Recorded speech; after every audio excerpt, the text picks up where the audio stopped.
Okay, I guess I have to do it this way. I thought there was a way where I didn't have to add myself to the stream so you guys could see the background, but I guess I have to be here. I've been here.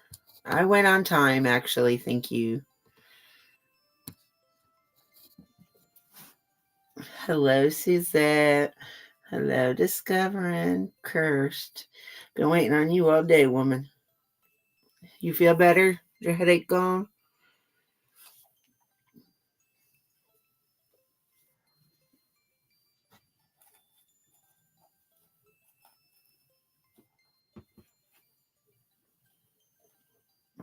Yeah, if you would have never rushed me off the phone,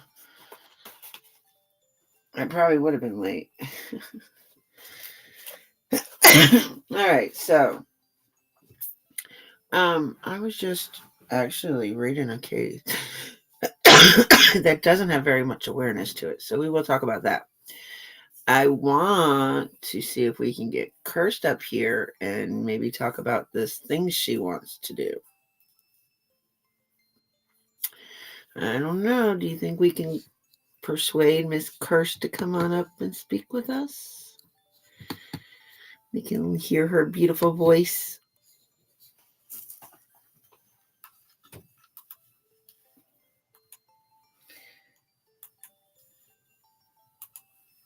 I mean, I just listened to it on a video, but it doesn't do no justice unless you hear it in person.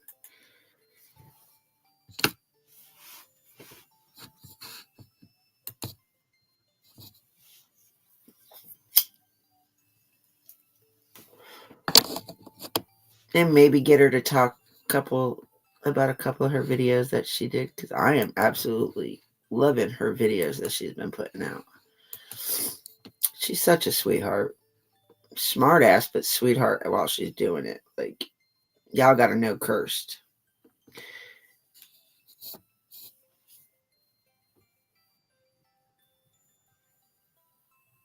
Yeah, they are very low. Like if you're not wearing earphones, headphones, whatever you call them, they are very low. So you got to have like no background noise when you're listening to her videos.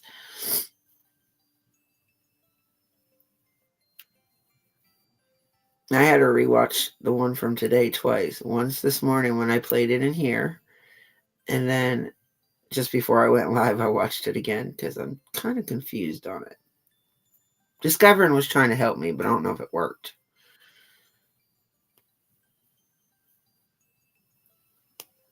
But there's the link. It is open panel, so you guys are more than welcome to come up if you want, talk about whatever you guys want. Um, the older we get, the more forgetful we get, huh, Suzette?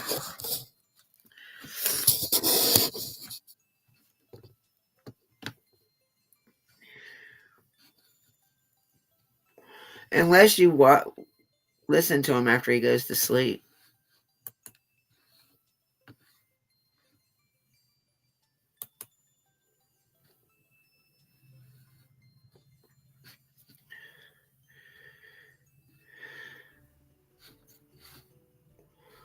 Therapy.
Hello, Starlight.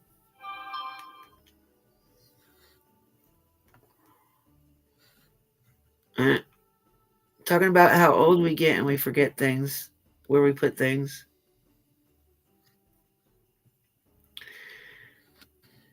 I'm doing okay. Okay, great. Yay, I think I convinced her to. I think we all convinced her to come up and talk with us for a little bit. So we're gonna talk to Curse with Curiosity for a little bit. She kind of wants to do a cook-off with me. I don't know how it's gonna be a cook-off, but we're gonna figure things out. She wants me to give her a recipe of mine for her to cook, and she'll give me a recipe of hers to cook, and then we're gonna do it live. And there is a case that I found this evening that I want to talk about. Not very much exposure on it. It is from July of this past July, but because of what it has to do with, it's an ongoing epidemic here in the United States. So we need to make these kind of cases more awareness on them because of what it's about. Thank you. Oh, I didn't. Nightbot hasn't said nothing tonight, huh?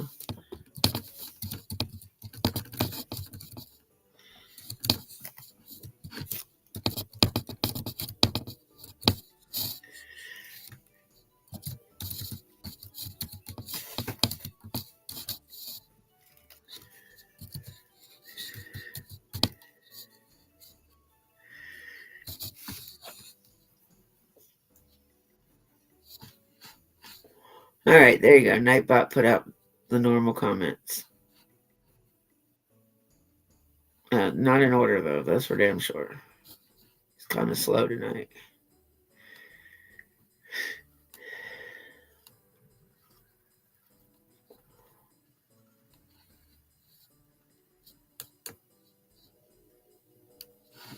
So, I don't know. Should we wait for Kirst and do that first?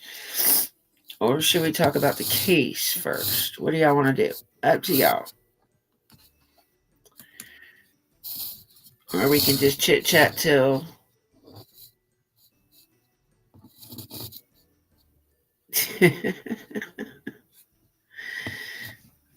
Just for you, Suzette. Just for you.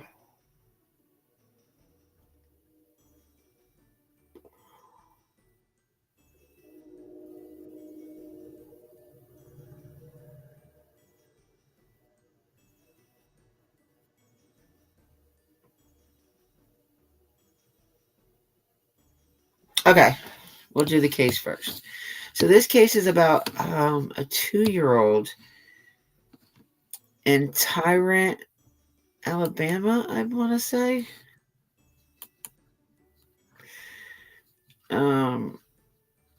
This article is from this article is from November 21st of 2023. What the fuck? All right. And I'm just coming across it. I haven't seen nothing else about it yet. I'm going to keep updated with it. But this article is from ABC 33 News in Tyrant, Alabama, Jefferson County, Tyrant County, I guess.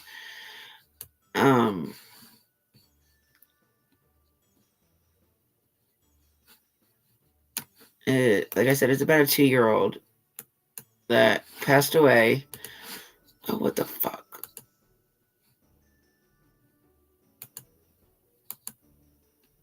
I don't know what I just did.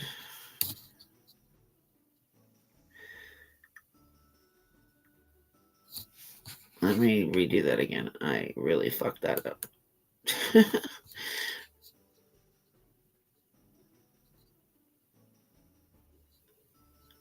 I gotta wait for it to reload because I'm a dummy.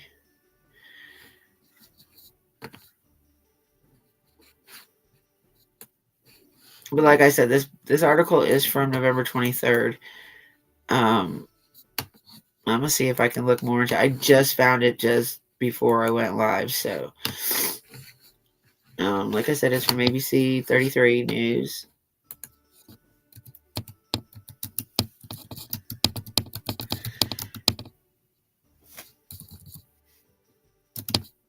Here is the link. I'm going very slow. Tyrant, Alabama? Tarrant. Tarrant. This is a woman was charged in connection to the death of her 2-year-old daughter after fentanyl was found in the child's system. The Tyrant Police Department said Farrah Bates, who is the mother, was charged with reckless manslaughter. Police said on July 18th, around 4 p.m., Tarrant PD officers were dispatched to the 2200 block of Old Pinson Highway in Tarrant, regarding an unresponsive child. Upon arrival, the police said officers made contact with the girl, who apparently lacked a pulse. According to the child's parents, including Bates, the girl was sleeping in her bed. Police said the girl was transported to Children's Hospital in Birmingham, where she was pronounced DOA.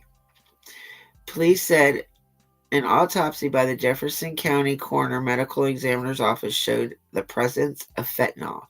Bates was also charged with chemical endangerment of exposing a child to a controlled substance.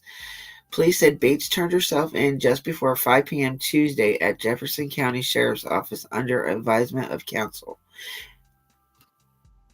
And then it says anybody with any further information. Hold on, Kirst, I'm coming.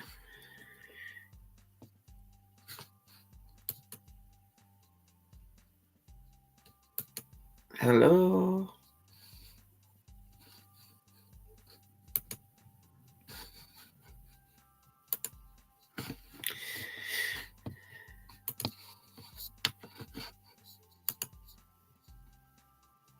There is my gorgeous friend. How are you doing, beautiful?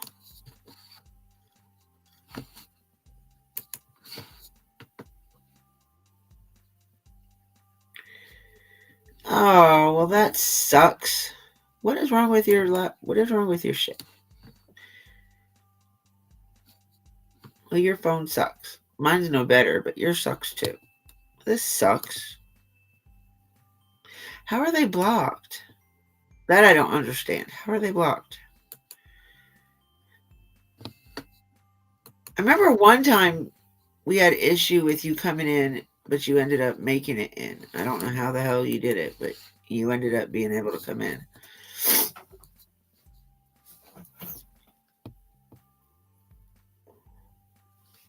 Oh, crap. And you can't change it now?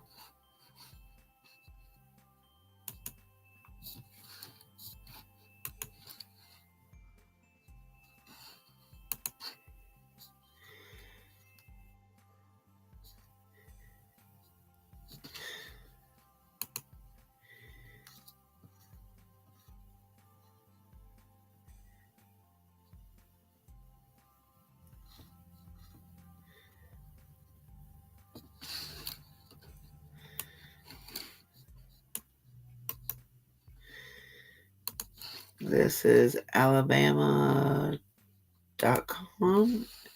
AL.com.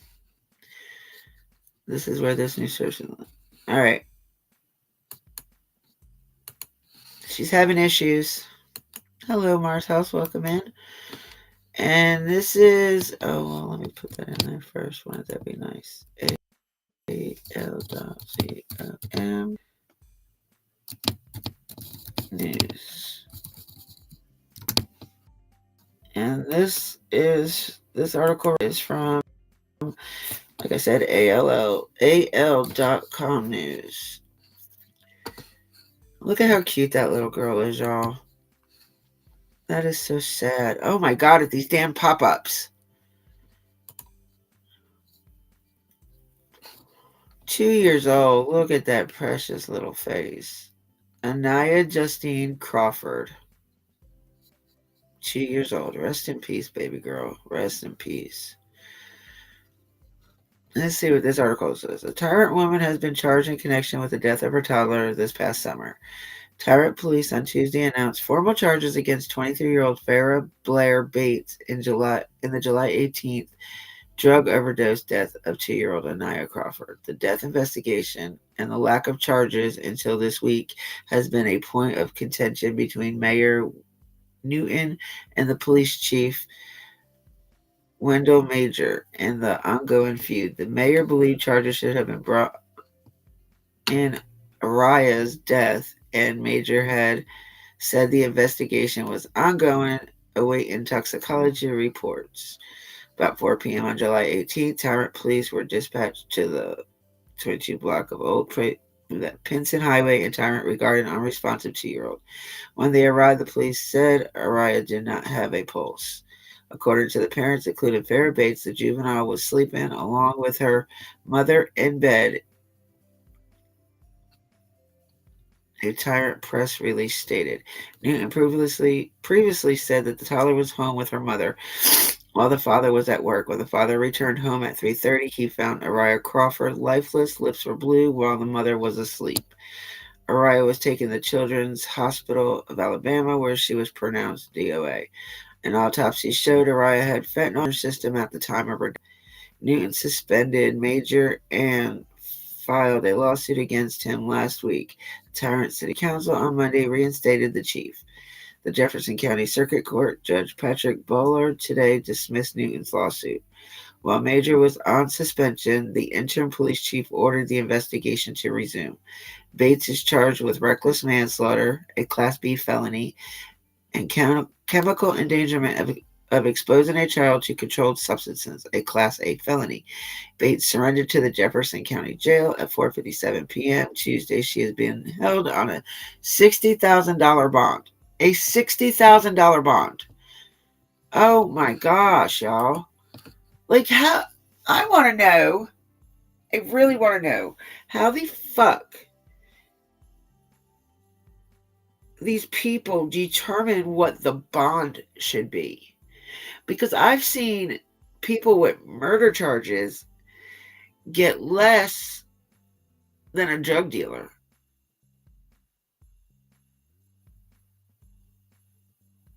This is crazy, y'all. It's ridiculous. And okay, so the toxicology report came back that the baby had traces of fentanyl in her system. So do we determine that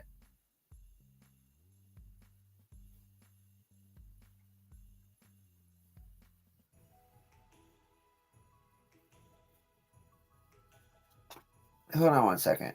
My husband just texted me.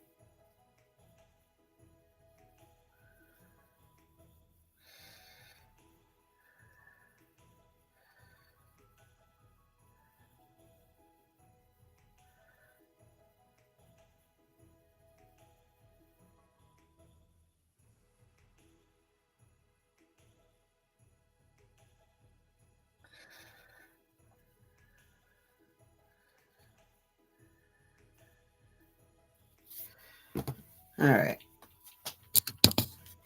So it seems like the puppy and the old dog, my old dog, are getting mad at each other. He said they just try to get the old one try to get into a fight with the puppy. Now, mind you, my puppy is like 8 months old, and he looks like he's the size of the old man.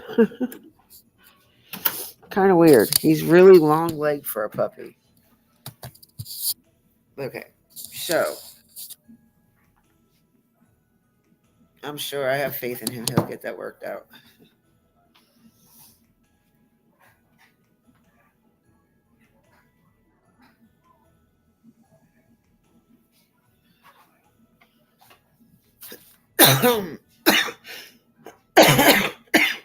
Hey, Pickles. I'm about 10 minutes. No, I think the female puppy. See, the male puppy has been looking on the female puppy, trying to put her in heat.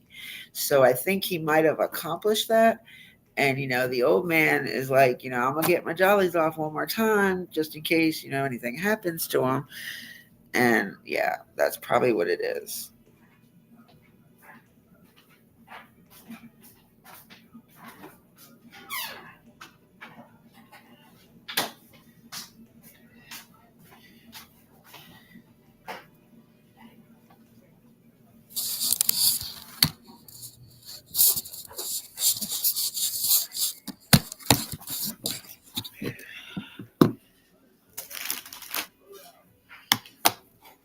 I hope Curse gets that worked out.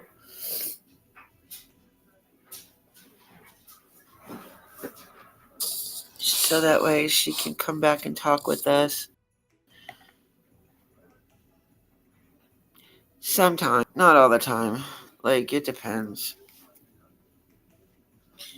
He really hasn't been doing too much since Mom went into the hospital. Because he's always scared that, if he goes to work, he's going to have to leave early for some reason. And he hates to start work and then leave. Oh, gee, my beautiful. How are you, love? I'm hoping if you chant it, it'll work. I sure the hell don't want no more puppies. I didn't want these puppies. These were an oops litters.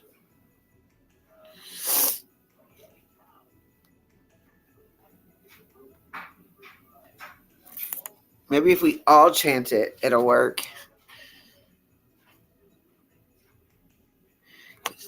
Dippy does not need any more puppies, to say the least.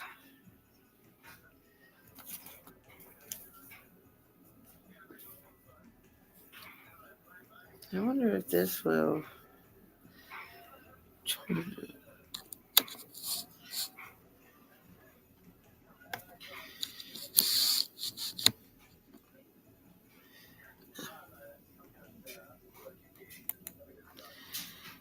What's wrong, Pickles?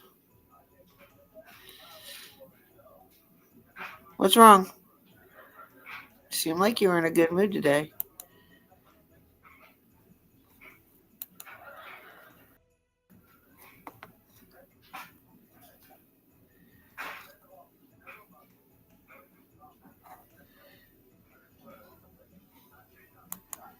You can always message me if you need to talk to me, Pickles. You have my messenger.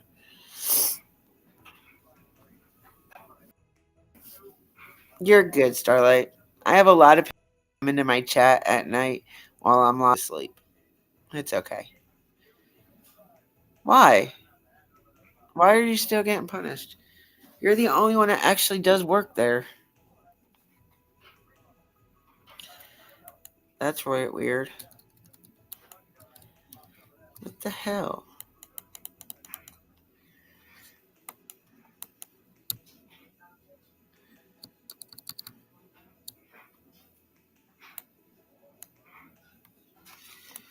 What the hell's going on with this laptop?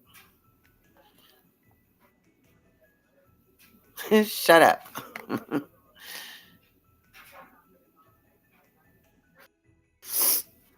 She don't work that much now. They've had her on like a very slim schedule,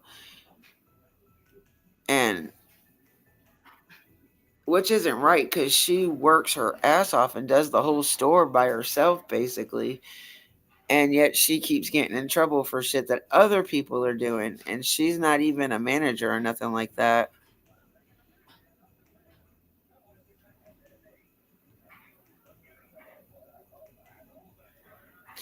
I know that you know that. You'll see.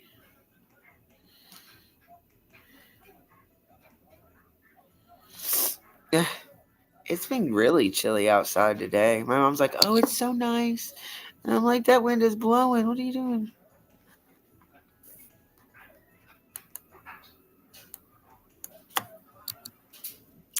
Well, I hope things get to work out a little bit better for you, especially maybe after the new year, honey. Well, you can always do it when you feel like you need to vent. Just text me, whether I read it right away or not. I do read it and respond.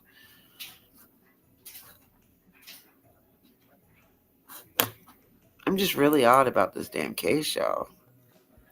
So, like,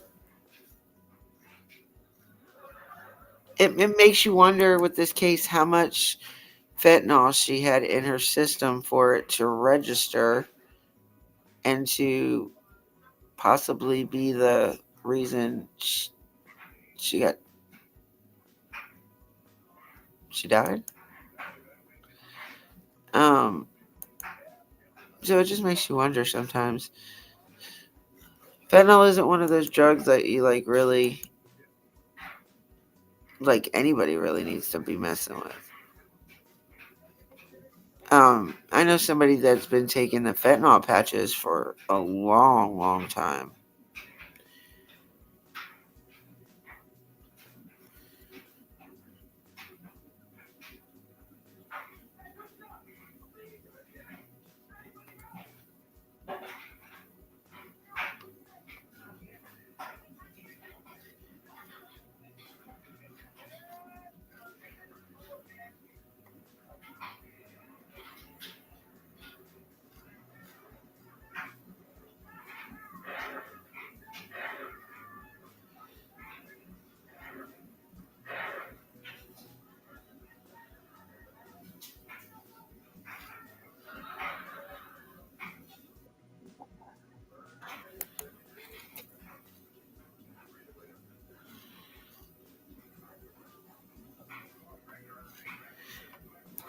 So there's not, I mean, I've been looking through to find some cases. There's a lot of cases, there really is. Um,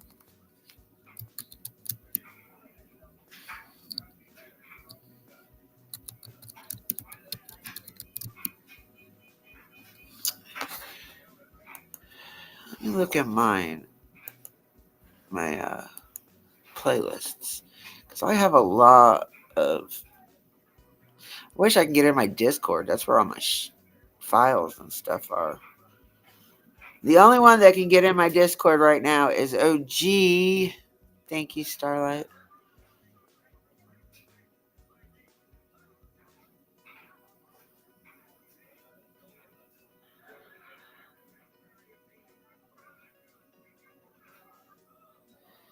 It just, I mean, and I've seen people that have done it for umpteen, this one guy's been on the patches for like 10, 15 years.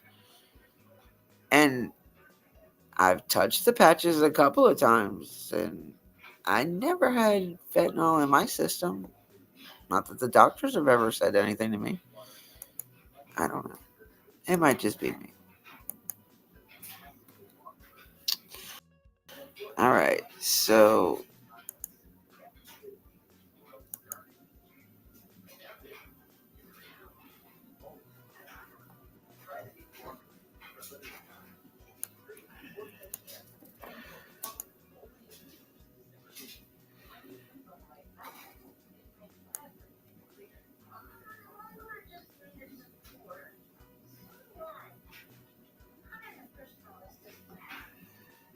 I don't know why all these are private. I've never privated anything. So now I'm going to have to go back through them all.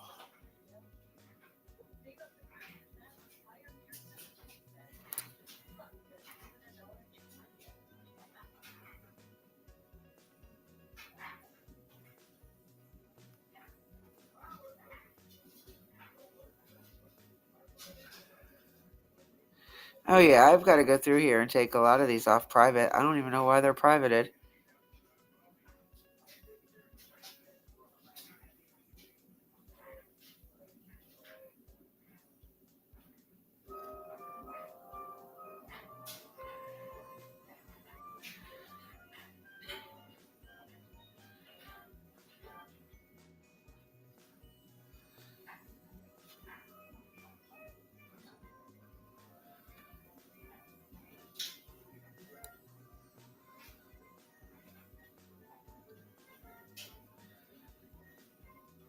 Got a variety of shit in here, that's for sure.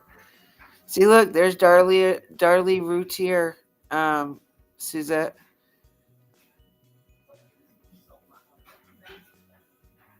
See, look, Quentin Simon shouldn't be private.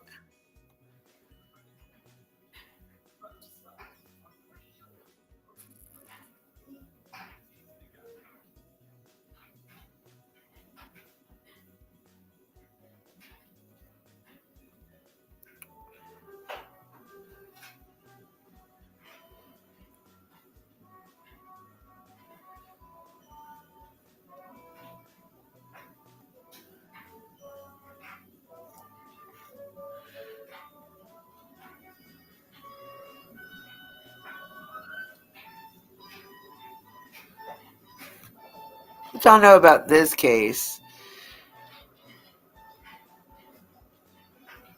I started at Purdue Global because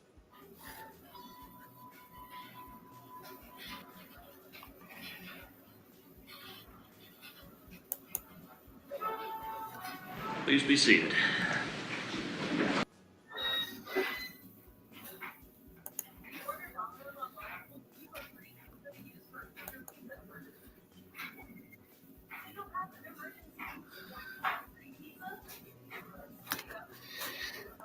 What do y'all know about this case? Dylan Groves.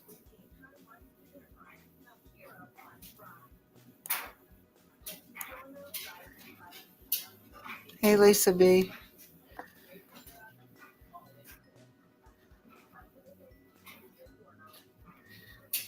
Oh, it's been mash time since 9 o'clock.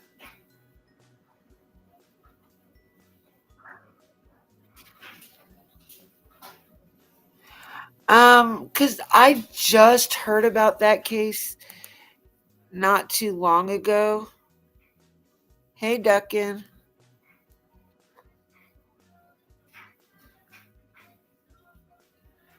Key and Peel. What the hell are you talking about? There's the tree, smartass.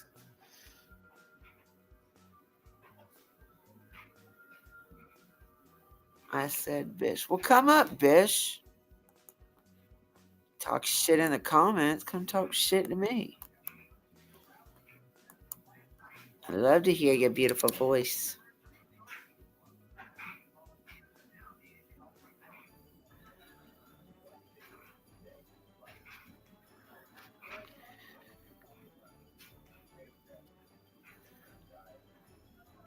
I am still thinking about it, Pickles. Like, I really just don't know what I'm going to do yet. Duckin, come up. But how many of you ever heard of the Dylan Groves case? Now, so for ones that haven't been here very long, I don't just cover ongoing cases. That is not what I've ever set out to do, even though that's what it's been about. But I love covering trials. I love covering cases that have already been through the trials and convictions. I still like going back and looking at them cases and talking about them. Um, I I absolutely love trials. Like, they are the most boringest thing, but the only part of the trial I do not like is the victim impact statements. But otherwise, I am absolutely love trials.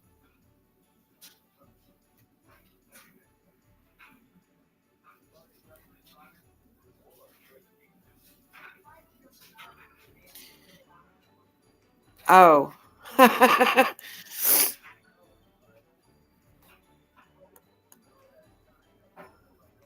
There, see my tree? Can you see the tree now? Do I need to take you outside so you can see the jumping jelly beans too?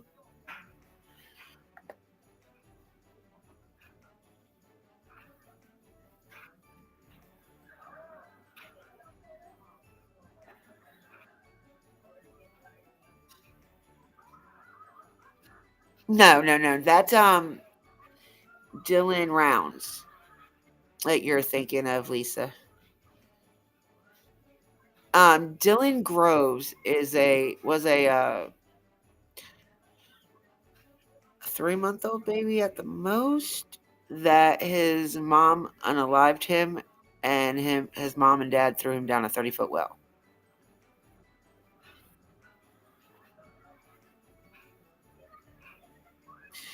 Yeah, it was a pain in the ass because the tree my mom originally got, um, I have outside because it's a piece of shit. Like, she paid $60 for this pop-up tree that was a piece of shit. So don't waste your money on them pre-lit pop-up trees. So my friend had originally given me this tree because my outside tree kind of took a dive last year. So she was giving me this one to put outside because it's been in her family for a long time. Let's just put it that way. And I was like, well, I really like it. I really like this tree because I like the way the branches are. And so I was like, wait a minute. Instead of my mom spending more money on a damn Christmas tree, I can bring this one and see how she liked it. And she fell in love with it the same reason why I fell in love with it. So now she's got a new tree. I agree with you, Suzette. Never should have took that baby. He should have stayed with that family.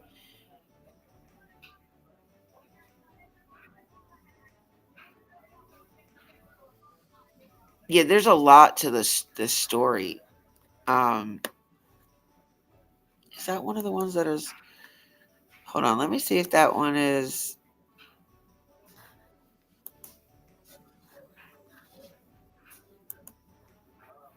It's been covered by Court TV. Christina Randall did it. I think a couple other podcasters did it as well.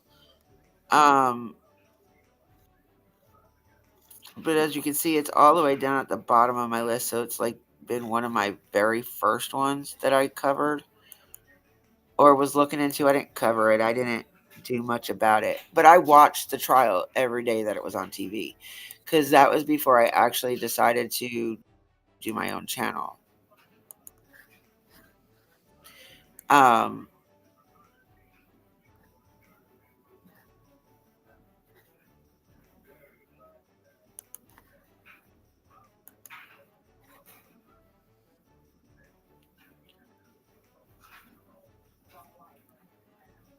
and I'm sure I don't have all of the trial. I've got to go back either Law and Crime or Court TV and put the rest of it in there.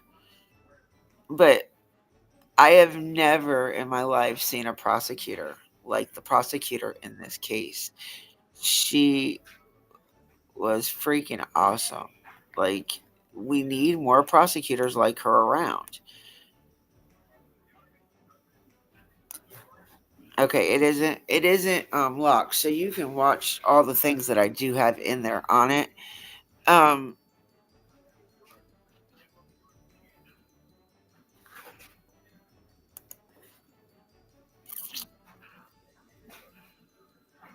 but I do have a lot of the trial on here. Um I don't know what I ever happened to the defense's opening statement. I don't know what I ever did with it. But I have pretty much the trial and the verdict and stuff like that, and just some recaps.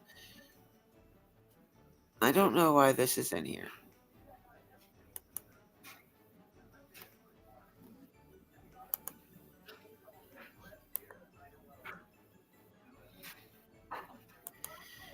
Okay.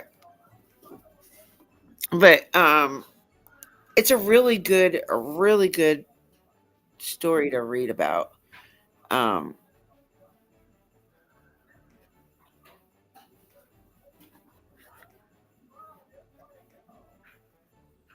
this isn't a pre-lit tree. No, these are we had to go out and buy these lights for this tree.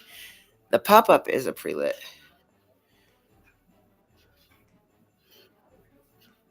Was that mom refusing to take part in the court for verdict?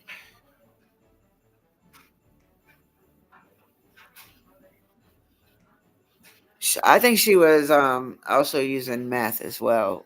If you're talking about Dylan's case.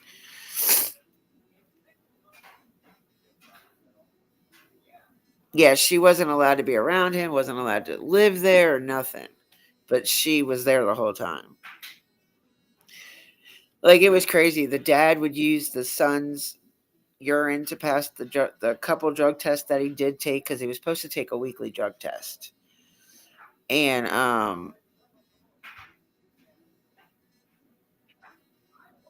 like, the only reason why they actually is because when they were doing the interrogations on them, the the cops were smart enough to put them in the same room for a little bit. And even though they were whispering to where, our ears couldn't have heard it, they have they can turn it up in there. So they heard what they were talking about.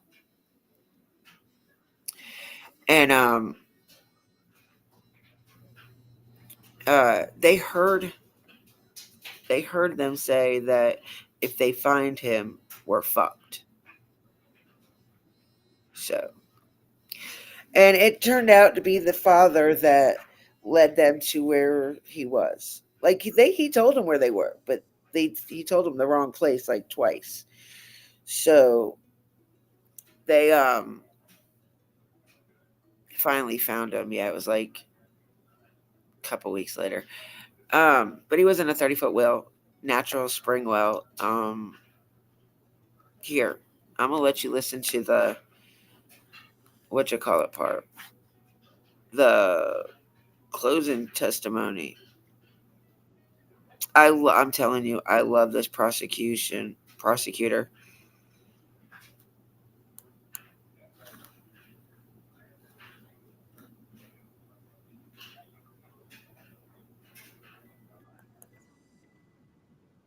Oh, hold on.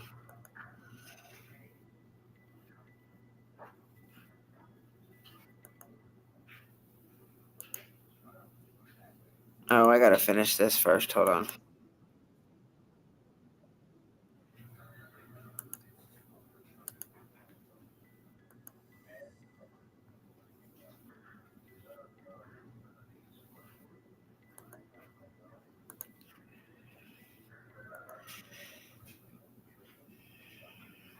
Please don't strike me.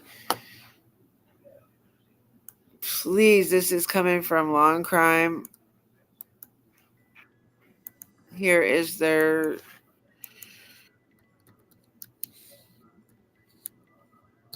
They love striking people, but here's their link and I'll put it in the description as well. Please don't strike me. I wish there was a way to listen to it without watching it, besides through another object. I mean, another electronic, because all my other ones are currently being charged.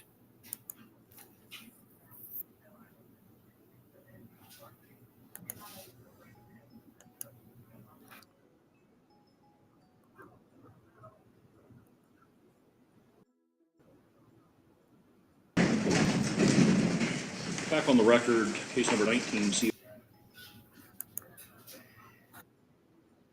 586 A and B, Rose, State of Ohio versus Jessica Rose. Counsel and the parties and all jurors and alternate jurors are present in the courtroom.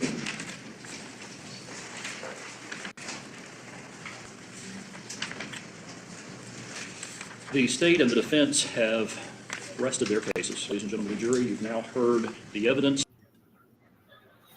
Hold on, I got that. In deciding this matter, the lawyers will now have an opportunity to provide you a closing argument to summarize the evidence and the law in this matter. Is the state prepared for closing argument? Yes, Your Honor. Is the defendant Danos prepared for closing argument? Your Honor, thank you. Is the defendant Jessica Groves prepared for closing? What the heck? State of Hutchinson? Yes, Your Honor. Ms. Hutchinson, you may address the jury. Opposing counsel, ladies and gentlemen of the jury. Good afternoon. I have good news and I have bad news. Telling y'all The about. good news is that your service here as jurors is almost complete. The bad news is that the most difficult part of your service is about, and that is your deliberations. His Honor, Judge Kuhn will instruct you as to the exact law that you are to follow and what applies in this case, but I'd like to take a few minutes just to assist you in understanding All right, let's get past this we need to part. prove here, what we have proved, and how that relates to the charges. We discussed at the beginning of the week as to can I mechanism was used to cause injuries are purposeful injuries. Defendants are equally charged and can be found guilty as the principal offender or by acting defendant is guilty. His Honor will instruct you that aided and abetted means supported, assisted. Again, if something I say differs from something Your Honor says you are to follow his instructions. So let's talk about the charges and the evidence that you've heard this week. Count 1 again is aggravated murder. The state of Ohio must prove beyond a reasonable doubt that the defendants did or were complicit to purposely. I'm going to go through some of these individually. Purposely, I submit to you, ladies and gentlemen of the jury, that multiple rib fractures are purposeful injuries. Those aren't accidental. I submit to you that multiple skull fractures that happened at different times, and even at a time different than the rib fractures, are purposeful. I submit to you that the multiple complete arm fractures and leg fractures are purposeful. Caused the death of baby Dylan. Can I say what mechanism was used to cause baby Dylan's injuries? No. And you heard defendant Jessica Gross, she can't remember what happened.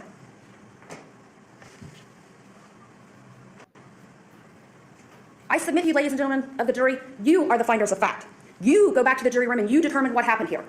What you heard from the witness stand, and you'll be instructed by His Honor that you are only to consider evidence that came from that witness stand in the form of testimony or exhibits.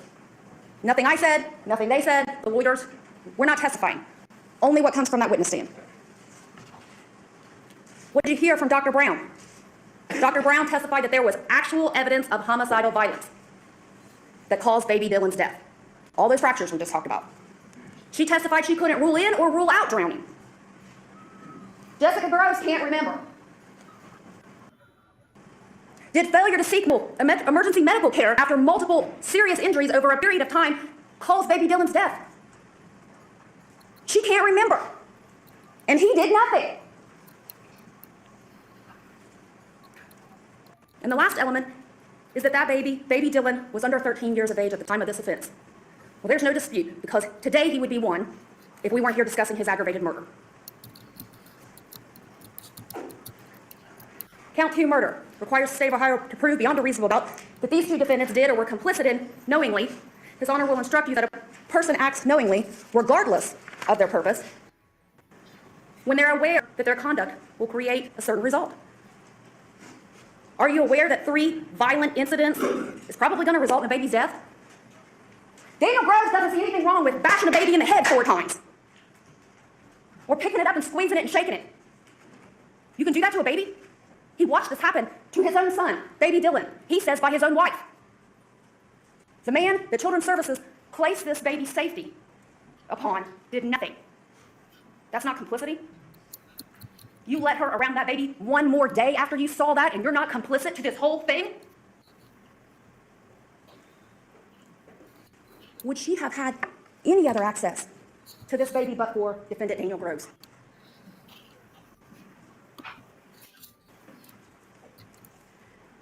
Again, count 2 murder knowingly caused the death of baby Dylan as a proximate result of committing or attempting to commit an offense of violence that is a felony of the 1st or 2nd degree, felonious assault. Over and over and over. Count 3 kidnapping requires us to prove that these defendants in this case, again, baby Dylan was under 13, so by any means, that they removed baby Dylan from the place where he was found or restrained his liberty for the purpose of hindering, impeding, or obstructing a governmental function. I submit to you, ladies and gentlemen of the jury, that every single time these 2 defendants withheld baby Dylan from Children's Services, they committed a kidnapping. You heard the testimony. The initial plan involved Children's Services seeing face-to-face baby Dylan weekly. At some point, maybe that went to monthly. You all determined that. And you also heard the Children's Services workers say that at any time if they requested to see this baby, these defendants were to submit to that request. Whether Children's Services filed or asked criminal charges to be filed on each of those occasions is not an issue here, because you're the finders of fact. You go back there and determine whether or not they violated the law. I submit to you they did. Between February 4th and February 25th, Children's Services caseworker testified there were numerous attempts to contact these defendants about baby Dylan, such that they ended up going to Daniel Jr.'s school to try to pass messages to his parents. And again, from that visit on February 25th to March 28th, numerous attempts to make contact.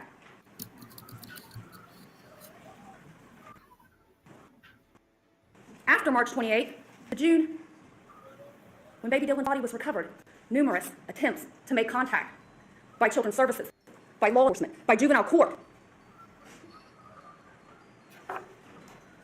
Count 4, endangering children.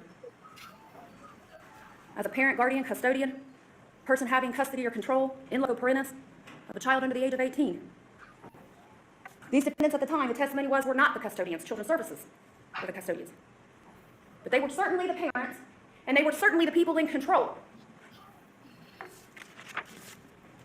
Therefore, they had a duty to prevent substantial risks of health and safety to baby Dylan. And they violated that duty of care, protection, and it resulted in serious physical harm. Actually, death. So more than serious physical harm.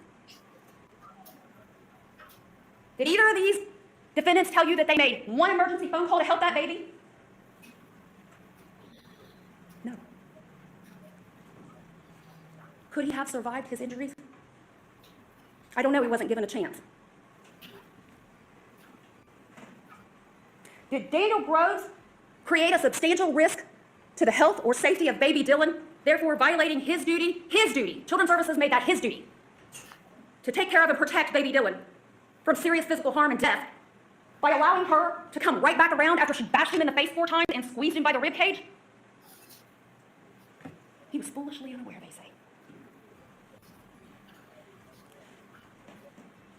Count 6, interference with custody. Did they know they didn't have the privilege to do Oh yeah, anything? they failed definitely. Or were they reckless in that regard? Did they keep or harbor baby Dylan from the custodian, from Children's Services? And did that result in harm to physical harm to baby Dylan? Count 7, gross abuse of a corpse. Treating baby Dylan's body in reasonable community sensibilities. These defendants dumped him in a dark 30-foot well of water and left him there for months. And I submit to you, ladies and gentlemen of the jury, that had Detective Conkle not had the training and experience to put them in a room together and listen to what they were saying, we would have never found baby Dylan's body. You listen to the whispering. If they find his body, we're effed. Felonious assault, knowingly caused.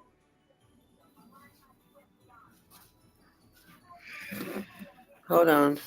I got a message. It always pauses it whenever I get a message. I need to figure.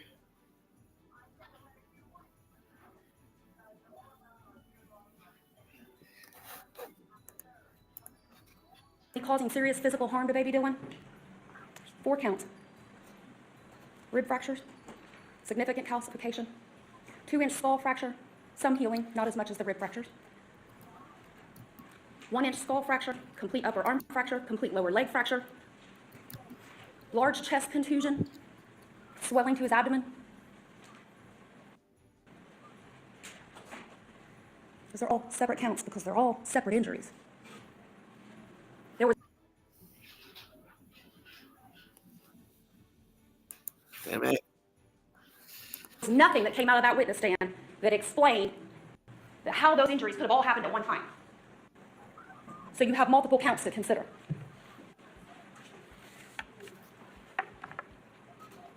You are also the judges of credibility. The sole judges of credibility, and His Honor will instruct you that you are. So you determine who sits on that witness stand and who's telling the truth. Whether you believe some of it, all of it, none of it, you determine that. So let's talk about reasons why you may or may not believe defendant Daniel Groves. First, it was that Children's Services took the baby. Then, it was that he just found baby Dylan dead, nobody killed him. Next, he told Daniel Jr. the dream catcher heard the baby.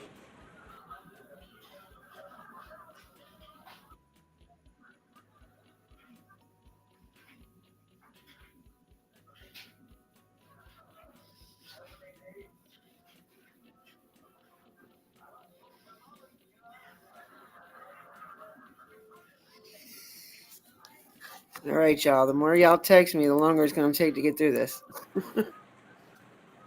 Then, in a jail visit, he tells a female he didn't kill him or dump his body. He didn't have anything to do with any of this. And yet another version that we heard in here this morning was that he watched his wife strike that child in the head 4 times and snatch him up by the ribs. You all go back there and decide what's true and what's not. If you believe that he wasn't the principal, then discuss whether or not he was complicit And we talked about some of that. Children's Services placing the baby with this defendant. Why else would you collect the urine of your 15-year-old son? Put it in a small bottle with a buddy. So had there been an actual urine test, maybe he wouldn't have even had placement. Sounds like he facilitated this whole thing from the word go. He was foolishly unaware. Said in opening statements, foolishly unaware.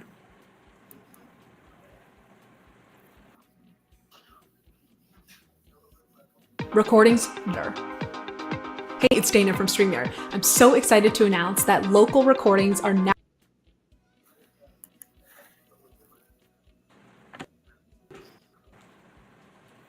To believe that these two defendants wouldn't scheme up a way to Taryn. These defendants who wrapped that baby boy in 6 layers of plastic and duct tape and chained his body inside a milk crate, loaded it on a 4-wheeler, and drove it and dumped it in a well. They wouldn't tamper with urine specimens.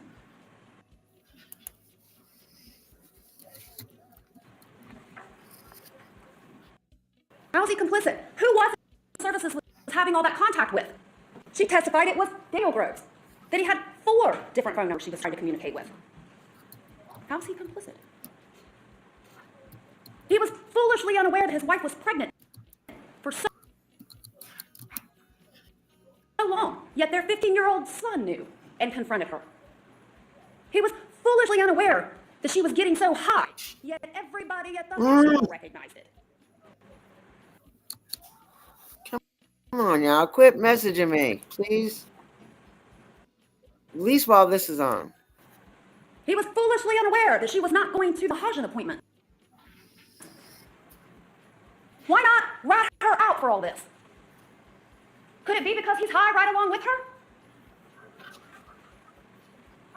Shit. You heard Detective Conkle testify that he's dope sick, rolling around the interrogation room.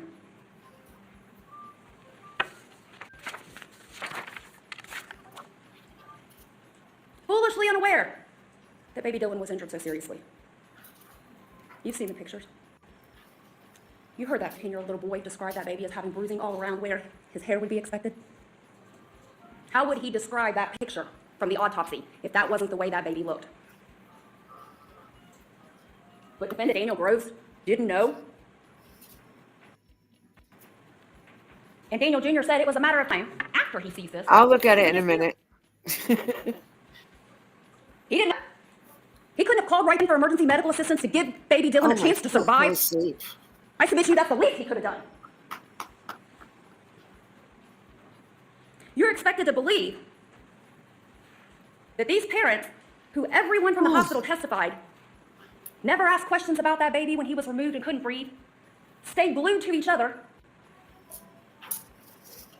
and then packaged up their baby and threw him in a 30-foot well, were suddenly so caring that they wanted to hold baby Dylan every time Patricia Kraft was there. Do you suppose that's so she wouldn't touch him and figure out he had injuries?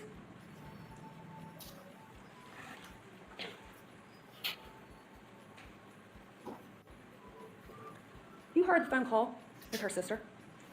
Together, for better or worse, till death do us part. I submit to you, ladies and gentlemen of the jury, that's the way it's been from the time that baby was born to right here this week. Against their own children.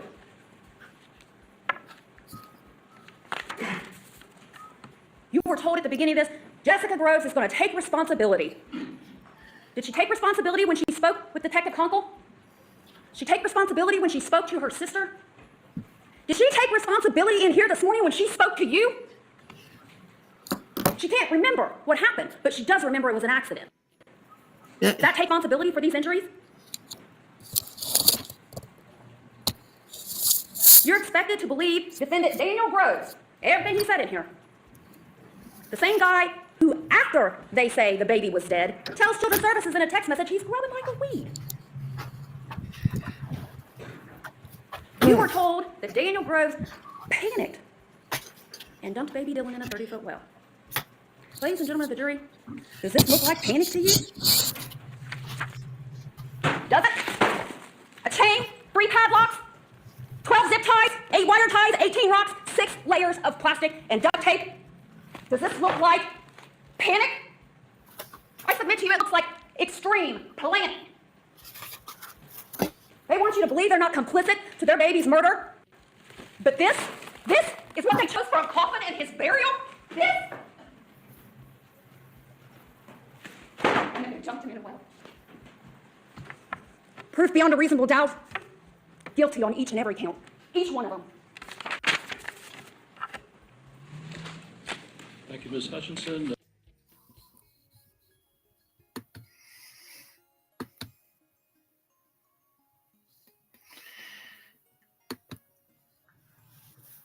And that, y'all, is a good fucking prosecutor.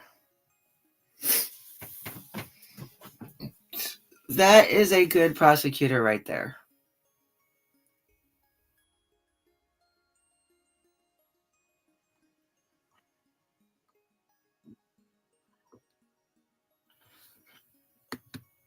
We need more prosecutors like her that actually give a damn about the cases that they're prosecuting.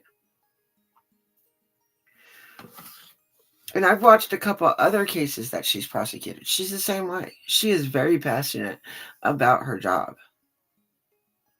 A very, very passionate prosecutor. And you can't find them really that much out here.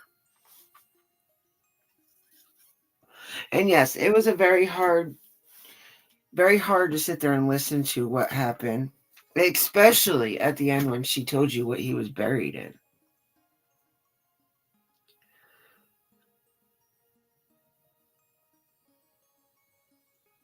Like, that baby didn't stand a chance. Because when she had him, she was so disassociated with him. Like, the nurse asked her if she would like him to be in the room. And she's like, yeah, just put him in there over there. Like, put him in the little bassinet thing that the hospitals keep the babies in. And just put him over there against the wall or something. Like, just put him over there. It's crazy on how some of these fucking cases are. And how the parents are with these cases. Like, they think it's all going to blow over, that, you know, nothing's going to come of it. Well, these two loving, adoring piece of shit that called parents, the egg and the sperm donor, well, they're going to be spending the rest of their life behind bars with no chance of parole. None. Their 15-year-old son, well, he was 15 at the time of this trial, lives with his aunt now and said he's in a much better place because he doesn't feel like he has to be the parent in the house. It's pretty sad when your teenage son feels like he has to be the parent over the parents.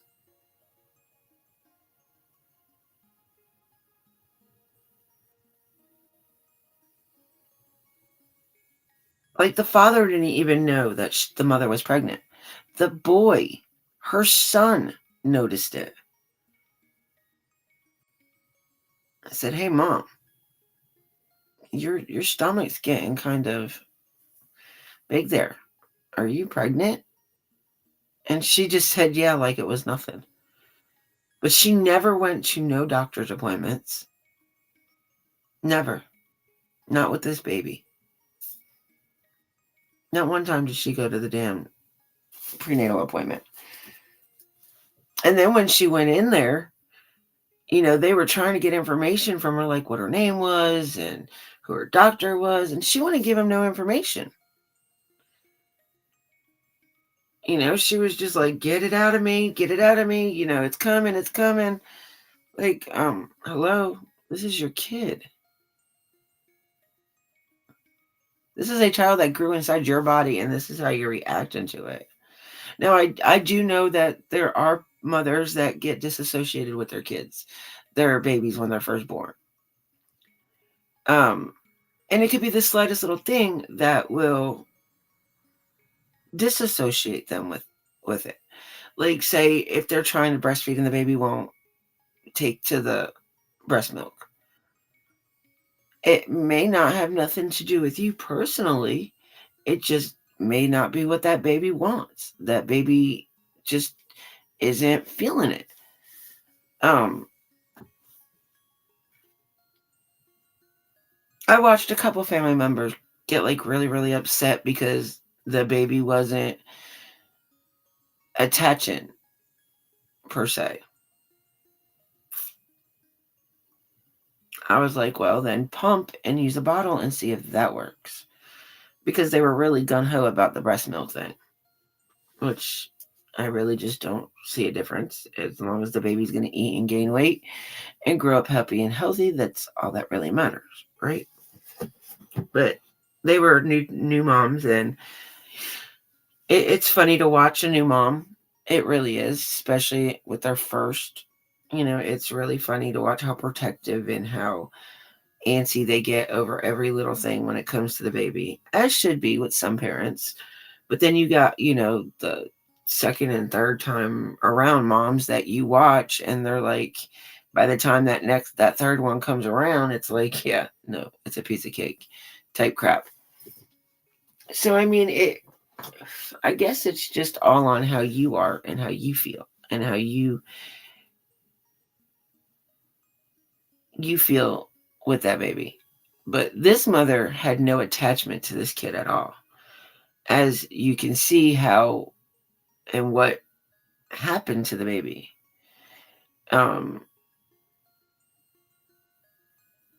Broken ribs and broken arms and skull fractures and bruises and bumps and all kinds of things. And then at one time she told her son that the bruising on the baby was from a dream catcher falling off the wall. A dream catcher fell off the wall and bruised that baby. Can you make that make sense?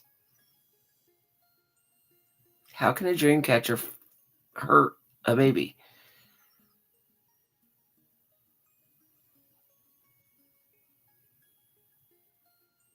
I don't know. That case has always got me, but watching the prosecutor do her job and do it the right way and do it, and get the verdict that she was anticipating made that trial worth watching. She is a fucking awesome lawyer, awesome lawyer. But, and I really do think we need more of her around. OG sent me something that she wanted me to look at, so let's venture into this one. This happened in Dallas, Texas.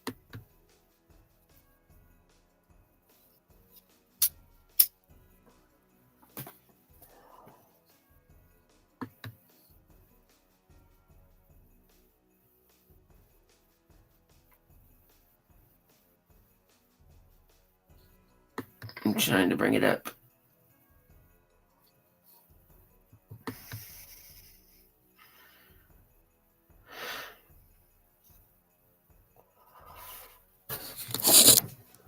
I'll be one of those pain in the ass. Thank you, OG. It's not even gonna let me.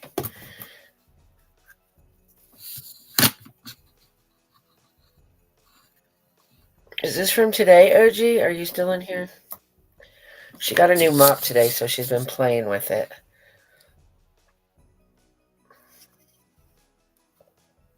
Man drove with a dismembered pedestrian he fatally struck in Dallas, affidavit says.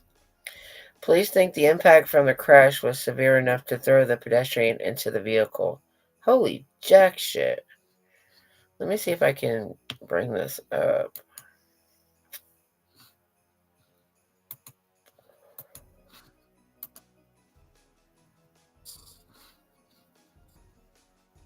Welcome back. Oh, it happened Saturday.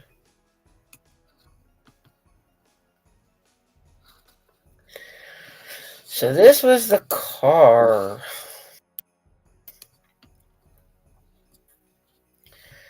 So he hit this person, and they're saying that the person was thrown through the windshield. But the person said he hit an animal. Oh, come on.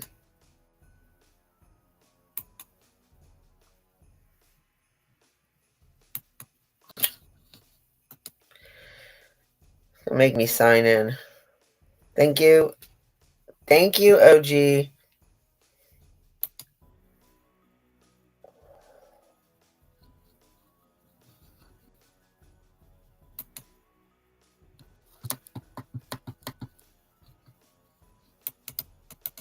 It's not going to let me sign in either. Close it out. So I have one free. It says I have one free article left, and it's not letting me read it.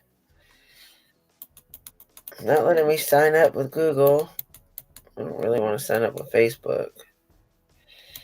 Got enough bullshit that goes to Facebook.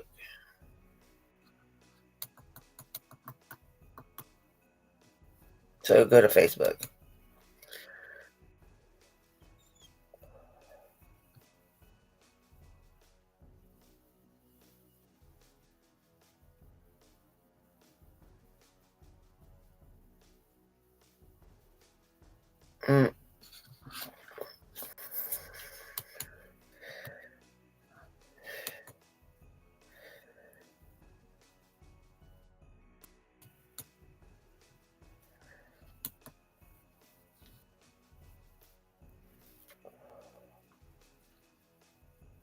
Man drove with a dismembered pedestrian. Oh, Lord. He hit himself. Already dismembered him.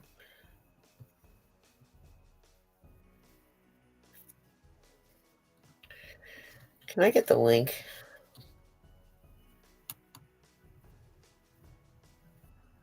Copy link. Alright. OG, quit it. I think I got the link.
Just to let you know, OG, just to let you know that when I went to do that, it kicked me off of Restream and I had to reopen it. Thanks. Now, is it going to let me share it? Oh, oh, Lord, here we go.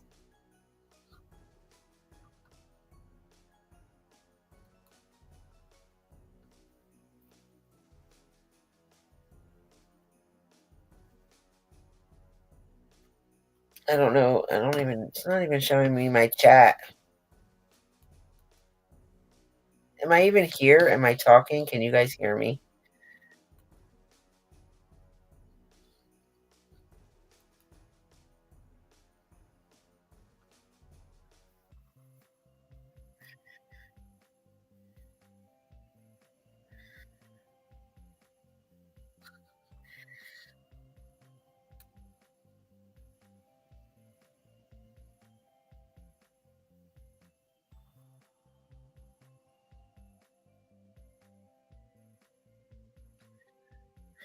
Oh, Chris Thorne is going to do the same one I was thinking about doing myself.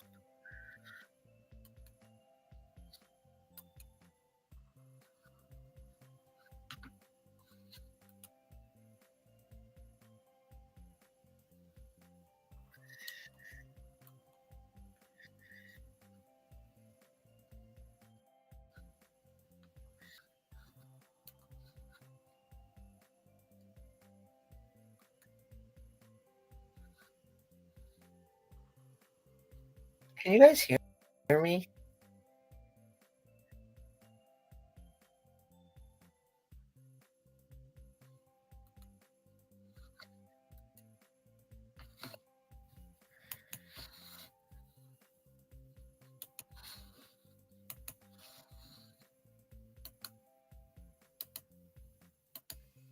Oh, God. All right. Okay.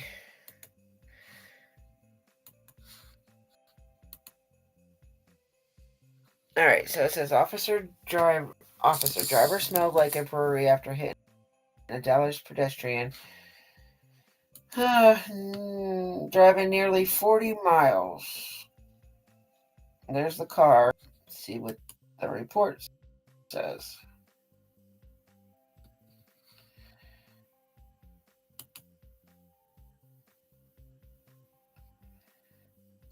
Come on.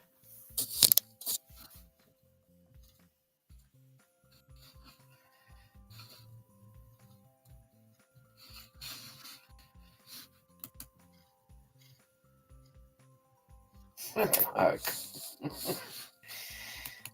Oh. New details about a driver accused of hitting and killing a pedestrian and driving around with a body in his front passenger seat. Everything is white. I can't see nothing. It will just make you shake your head. Key evidence against 31-year-old Nestor Come on, Flores was dude. revealed. He was caught in... Like, everything is white. It's not... Oh. What the fuck? White settlement, about 40 miles from where police say he killed the victim in Dallas. Fox 4's Amelia Jones joins us now with more on this death investigation. Amelia. Heather, 31-year-old Nestor Flores will be transferred here to the Dallas County Jail. New police documents and the initial 911 call share more details about what police found when they first got to the fast food restaurant in White Settlement on Saturday night. I just came through in a drive-through guy in his car. It looks like he's been in a car wreck. After this 911 call, White Settlement police in the Box restaurant on West Freeway. According to the arrest warrant affidavit, they found 31-year-old Nestor Lawan Flores sleeping behind the wheel of his car, and he was visibly impaired. I can tell you that once we placed him in the backseat of our car, the officer commented that it smelled like a brewery in the backseat of his patrol car. Initially, Flores told police he thought he hit a deer in Dallas. As the officer investigated the car, looked past the big hole in the windshield, he found the lifeless body of a man upside down in the passenger seat. Oh, the God. arrest warrant affidavit says the victim was missing part of his legs. Police called surrounding agencies to see if they had a pedestrian crash. Dallas County Sheriff deputies responded that they found human parts near a grassy area at the intersection of Tom Landry Freeway and Cockrell Hill Road. This is almost 40 miles from the Jack in the Box restaurant. I can't fathom the level of impairment, and for him to travel some 38 miles, and the car basically gave out, is how he ended up in our community. And I can't wrap my mind around that, and I don't think anybody can. The affidavit says based on evidence at the crash scene, Flores was traveling westbound on I-30 Service Road at Cockrell Hill when he hit the victim. Police believe the man was crossing the intersection when he was struck. The impact forced the victim into the passenger seat. Flores is charged with accident involving death. The fact that someone was hit, driven into the windshield, and is still in the car when he's found is just going to make the state's case that much easier. We spoke with former Tarrant County prosecutor Richard Alpert, who is not involved with this case. Alpert prosecuted a somewhat similar case that gained national attention. In 2001, a woman named Shantae Mallard hit a homeless man in Fort Worth who became trapped in her windshield, then drove home with the victim still alive parked in her garage where he would later die. She was convicted of murder. Police believe the victim in this case also may have been homeless. The fact that he is or isn't homeless has nothing to do with the value of his life. It has nothing to do with the nature and the gravity of this crime. Police records show in 2021, Flores was convicted of a DWI in Collin County. Police sent Flores' blood off for testing. Alpert says the blood alcohol content results will big role if more charges are filed. I'm not surprised by it. I'm not shocked by it. Unfortunately, the ability to stop drunk driving is still a struggle for law enforcement throughout this state. Law enforcement agencies in Tarrant County held a press conference about DWI enforcement. There will be extra patrols throughout the county this holiday season. It does wear on officers. It is tragic. It is gruesome. And, when you go home at the end of the day, as the DA said, it's completely preventable. This was... Police said that they believe Flores ended up in White Settlement because his car broke down. The affidavit says he even went into the restaurant and asked to use a phone charger. Employees told police that he was covered in blood. The victim's name still hasn't been released. Police say they're still working to contact family members. Wow. Well.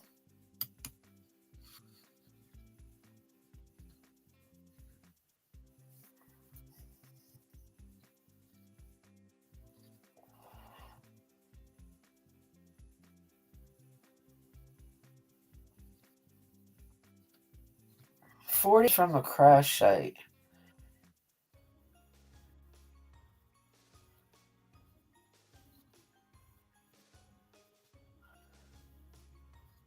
Oh my gosh. What is going on, people? But with it being the holiday season, there's going to be more drunk driving than there is usually.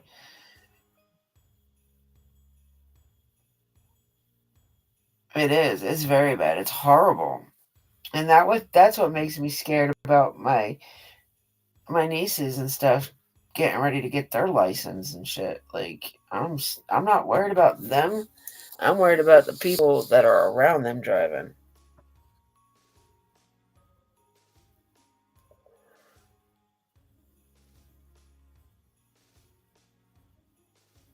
Hey, Andrew.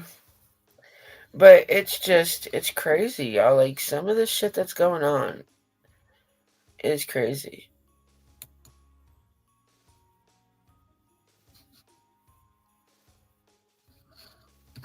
Lord have mercy.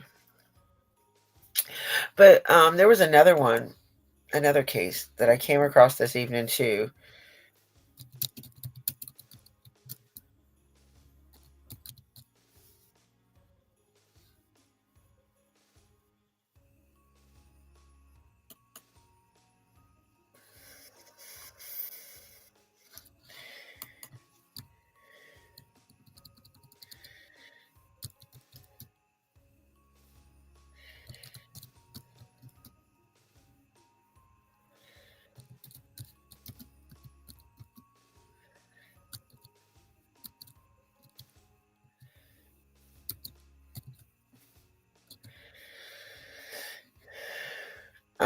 There's a story that just happened today, matter of fact, with 5-year-old twins, a boy and a girl, found dead on the floor of their New York apartment in the Bronx. The father was at work, supposedly. The mother was supposedly in the shower. And the reason why they were home from school is because they were sick last week, so they were sent home from school last week sick, so she wanted to leave them home one more day to make sure that they were okay.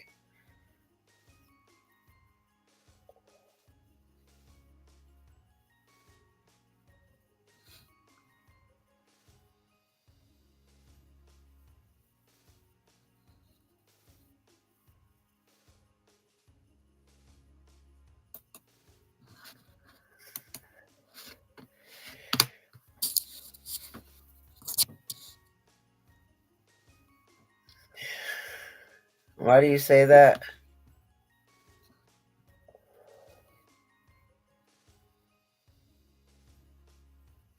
Yeah, I'm a late drinker if I drink. If I drink. I'm not a big drinker, but when I used to drink all the time, yeah, I was always late.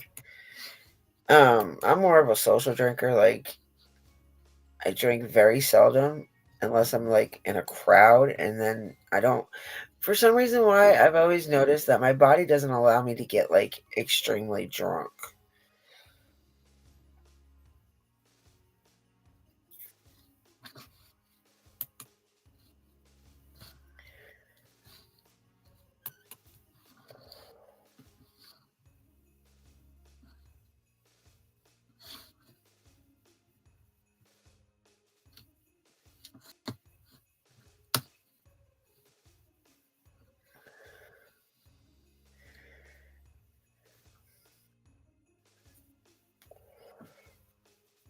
Exactly. If you drink and make sure you guys have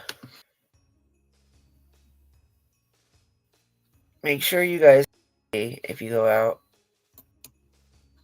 I usually try to make sure it's one that's not 21.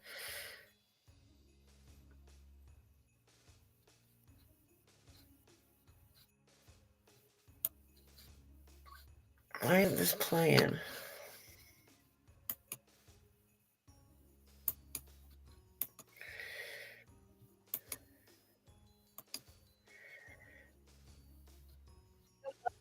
Two children found dead in Bronx apartment. Daily News e-edition. Evening e-edition.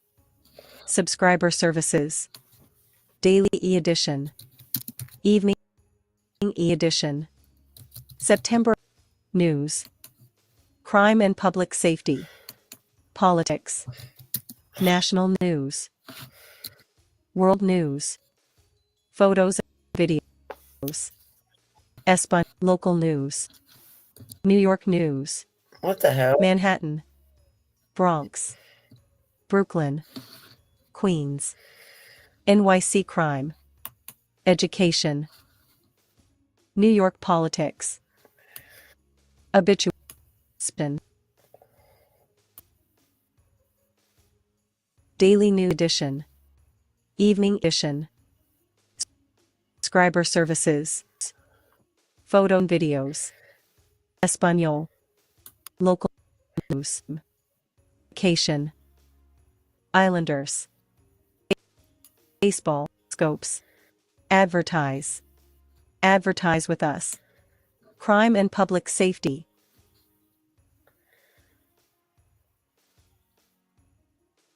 Fatally stabbed in NY off bus home for Christmas. Crime and Help Center. Privacy policy. With no fees or minimums and no overdraft fees, banking with Capital One is the easiest decision in the history of decisions. Even easier than choosing keep the Grinch from the toy drive. Who's going to deliver the toys to the kids? What about me, the Grinch? No. Yep, even easier than that. You steal the presents one time. With no fees or minimums and no overdraft fees, is it even a decision? That's banking reimagined. What's in your wallet? Terms apply. Capital One NA, member FDIC. Copyright Dr. Seuss Enterprises. Copyright Turner Entertainment Company. She's at the hospital, Lisa. Renowned researcher Marty Martin, dubbed the ambassador of rattlesnakes, dies from rattlesnake bite. William Marty Martin, a renowned in August 2021. Jovial snake populations, going up to 7 feet long. With no fees or minimums and no overdraft fees. I don't know where it is, so I'm just going to read it. Five-year-old twins were found dead in their Bronx apartment Monday morning, police said. The boy and girl's mother discovered lifeless children around 11:20 a.m. in their apartment on East 175th Street near Toppin Avenue in Morris Heights, according to cops. It wasn't immediately clear how the young victims died, but the news conference Monday afternoon, NYPD Assistant Chief Benjamin Gurley said the kids had been sick for at least a week, sent home from school at the onset of their symptoms. When medics arrived, the children were already dead, he added.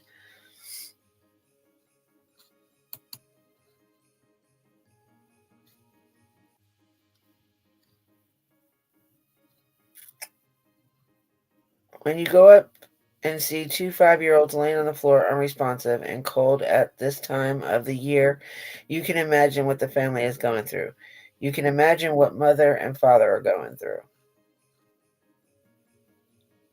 Their bodies showed no obvious signs of trauma, according to the police source.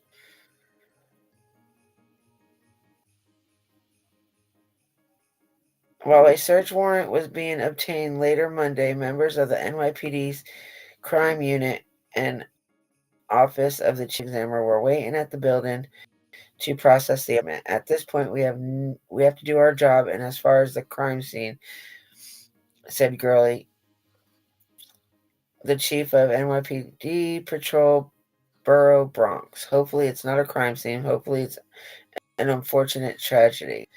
The father had left for work by the time of the incident, but rushed home after learning the children were unconscious, according to police sources. The father is currently at the 46th precinct cooperating, said Gurley. The mother was removed to the hospital for treatment. She is not injured, but she is emotionally destroyed. As the distraught mother was being observed at the Bronx Care Health System, firefighters ruled out carbon monoxide poisoning as police began to investigate how the children died.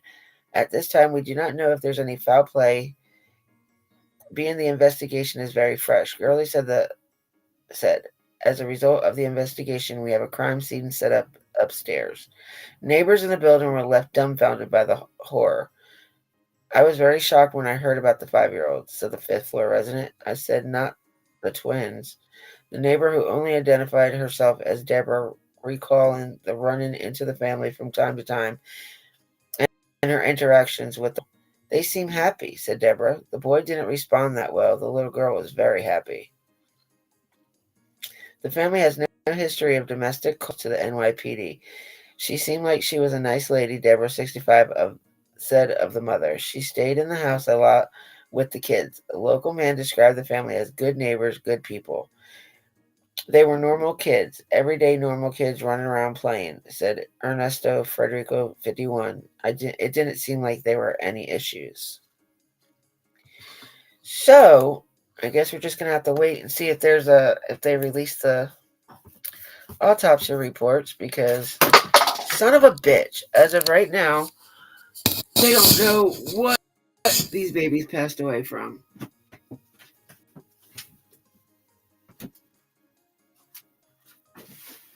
God bless.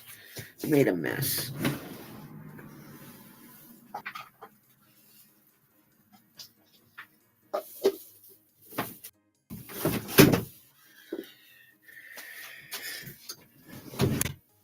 Oi!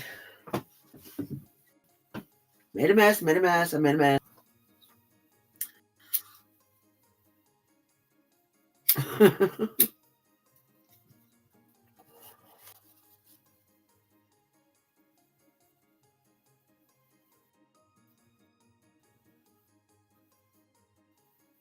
Welcome back, Mars.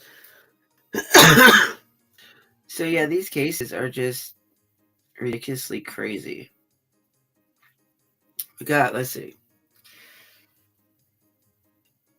We talked about the 2-year-old that had passed away from fentanyl poison. We talked about Dylan Groves. That's an older case, and how awesome the prosecutor was.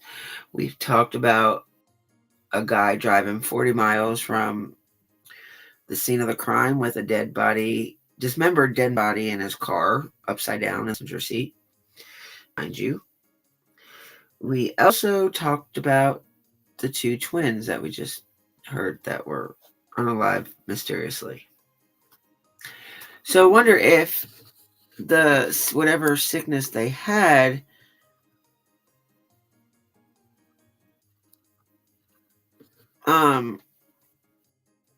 whatever sickness they had, I wonder if that is what really unalived the babies. I'm with the police chief. I'm hoping and praying it was just a unfortunate sickness and no kind of foul play with it.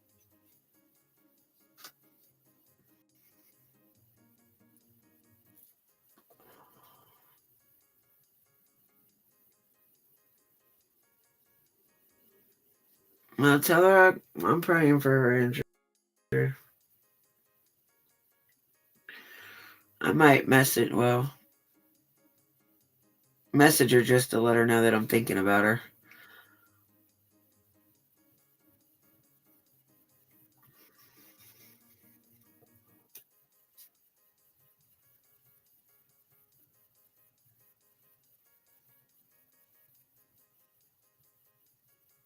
Wow. Just the shit that we've covered tonight. See what happens when you take yourself out of the drama. You don't involve yourself in drama. And you get rid of negative things. You can accomplish much more.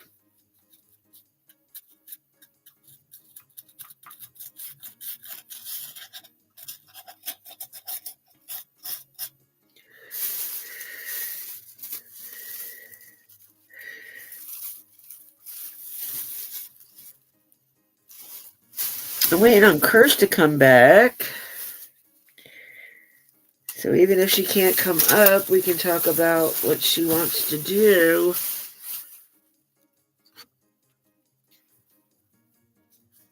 See if she wants to talk about this cook-off or whatever the heck she wants to call it. I'm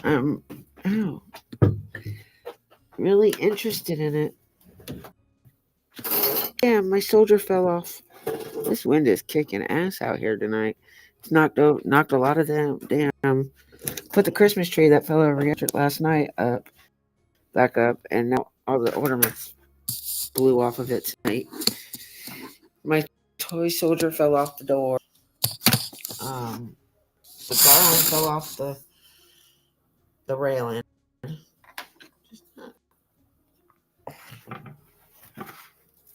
It is freezing balls outside.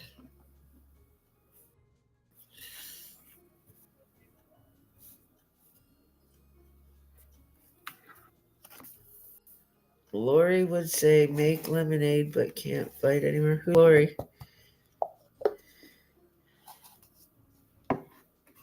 No, the wind is still blowing here. The rain stopped. Because it did again, but it is fucking cold outside. Because, like, I've got to go to my mom's little, and they call it a utility closet, I guess, just because it's an outside closet. Just to store shit in. So I've got to go out there and smoke. Because I don't want to sit outside in the cold ass air. Get an ear infection or come down sick. I try to. I really try to.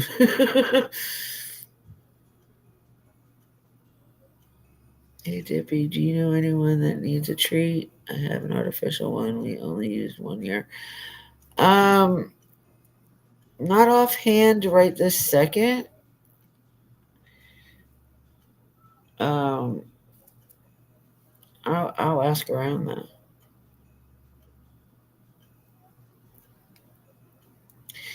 I would love to get some snow. That would be nice. Even though Discovering will tell me to shut up.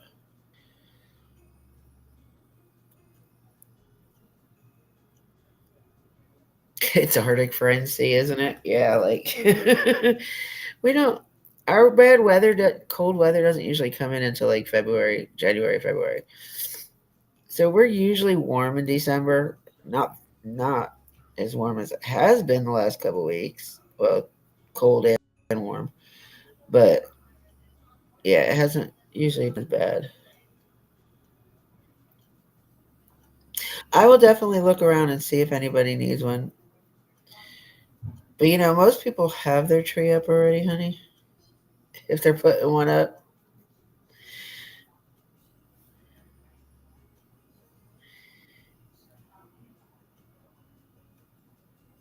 Oh, God, I wish. Yeah, a little bit would be nice. We haven't seen snow here in a while. I mean, and even if it does say it's going to snow, the snow isn't like a heavy or bad snow. It'll hit the ground and it may look pretty for a couple hours and then it starts disappearing.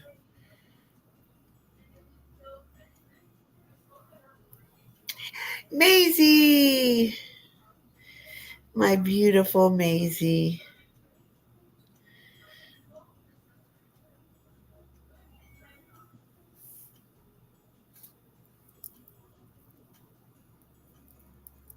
Yes, you do that. Hell with once a year, huh? You spoil them all year round. I swear to God, there's this Labradoodle upstairs for my mother, right? And this dog, his owner works third shift, so she's at work right now.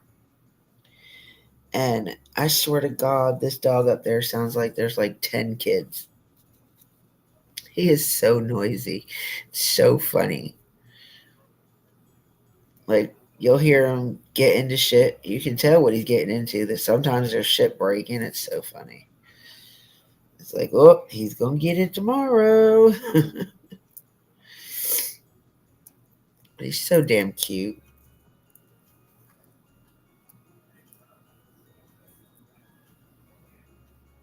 Oh, I want it. Send it. Please send it. I will gladly take it. At least just once this year. Like, and then I don't care about it no more. I just want to see it once. Like, we haven't seen, like I said, we haven't really seen it in the last couple of years.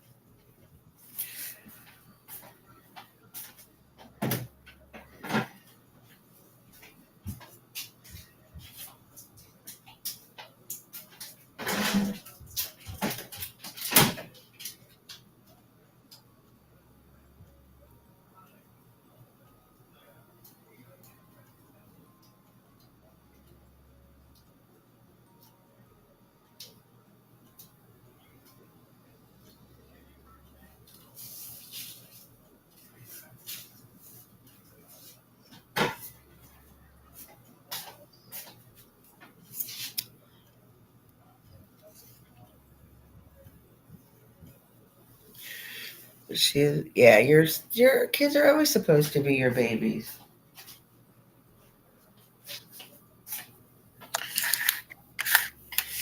Mine will be my baby no matter how old she gets, even though sometimes I don't like her. Like, me and her have been going round and round about my mom here lately, so she's been pretty upset with me. But it's okay. She'll get over it.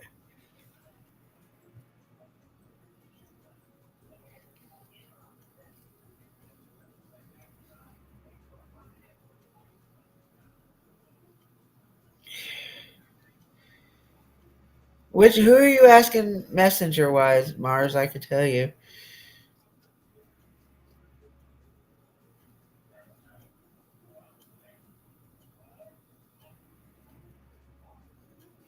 Maisie? If you're looking for Maisie, Maisie's under the same name, I believe. No, she's not. I'll send you her info if that's who you're looking for. Oh, Pickles. I have her on Messenger as well.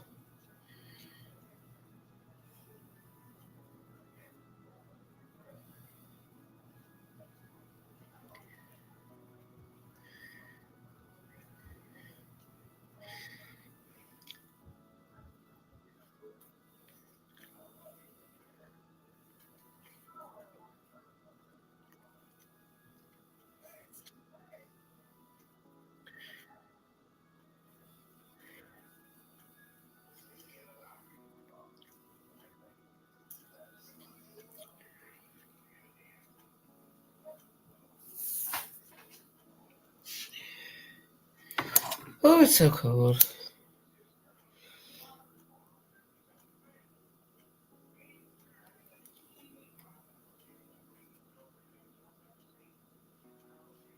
Maisie, tomorrow, I need you to call me on Messenger, please.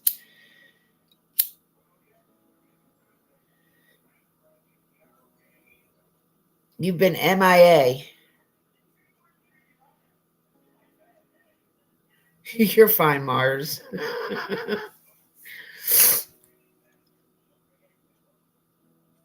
Yeah, my daughter will always, because she's my only kid. You know, I only had one, so she'll always be the light of my life. She's just a pain in my ass.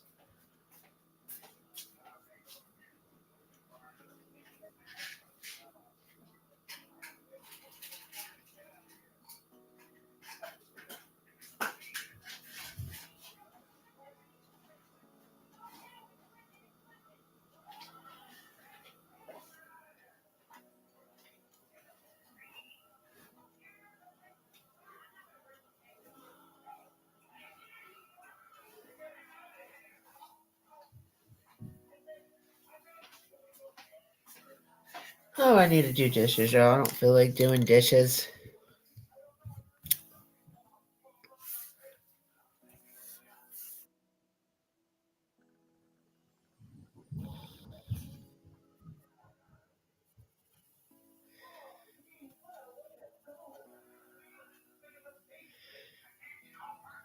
Oh, I'm sorry. That's the year my daughter was born, Lisa.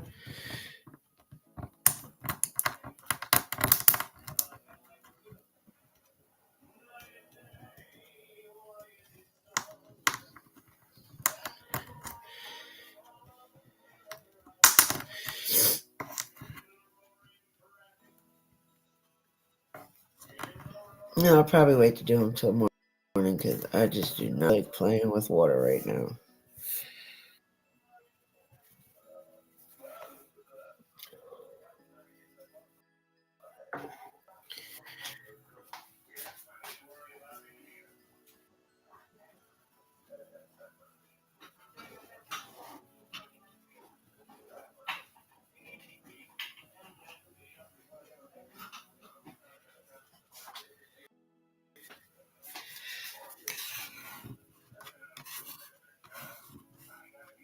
I love my mom.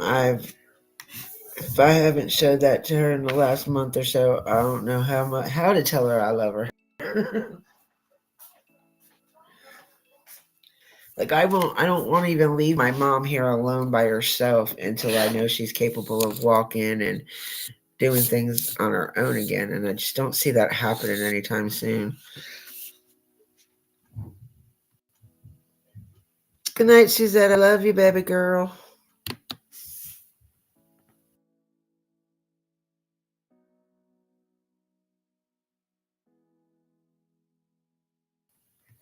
All right. You know how to get up with me.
That dog is going crazy up there.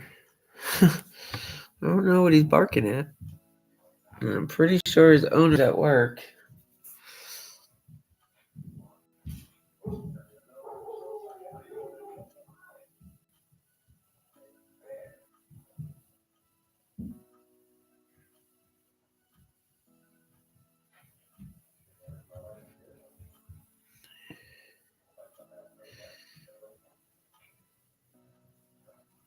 Now listen to whoever's supposed to walk him. I don't know. But anyway, y'all, is there anything you guys would like to speak on?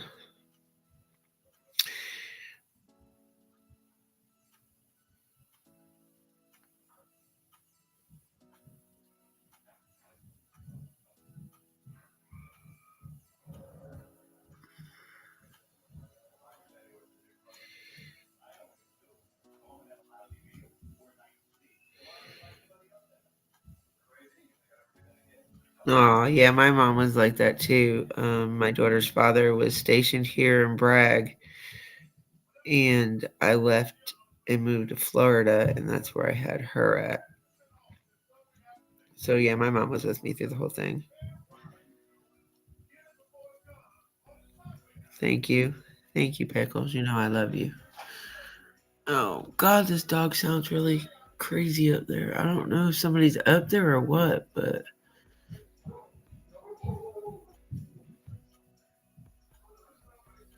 up there running around barking.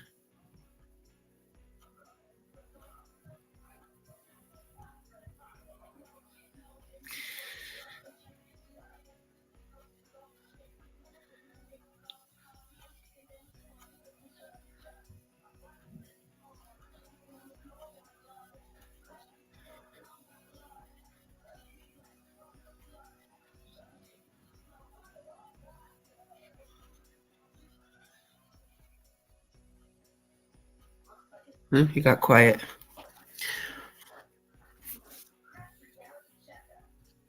So nothing you guys want to talk about in particular?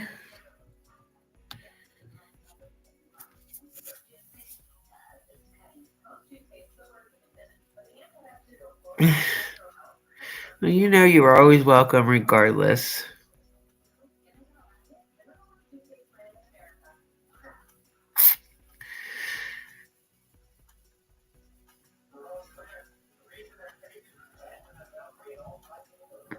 I don't usually block anybody from the channel. Everybody on my block list is not a... I mean, I'm sure they're real people, but... No, that's not my dog. That's the dog upstairs.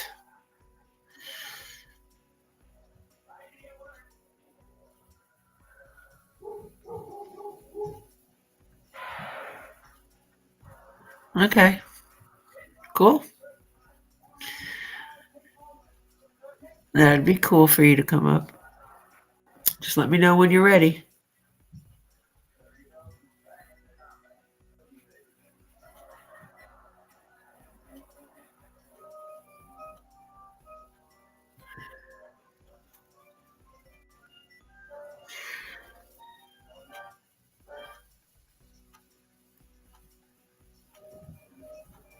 Nope, I never block anybody.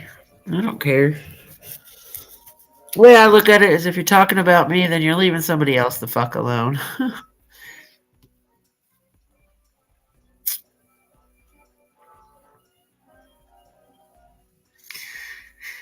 But it's all gravy.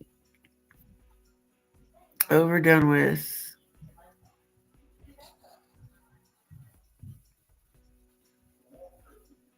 My channel never changes. It's always the same. Quiet. Laid back. No drama. No trolls. Well, if I do have trolls, they don't come in here and bother us.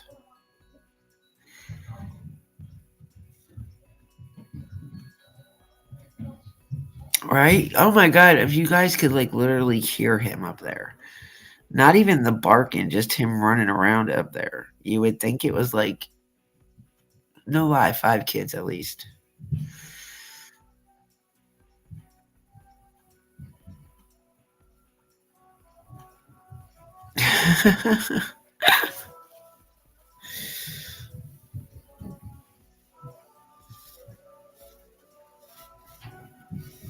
Ow.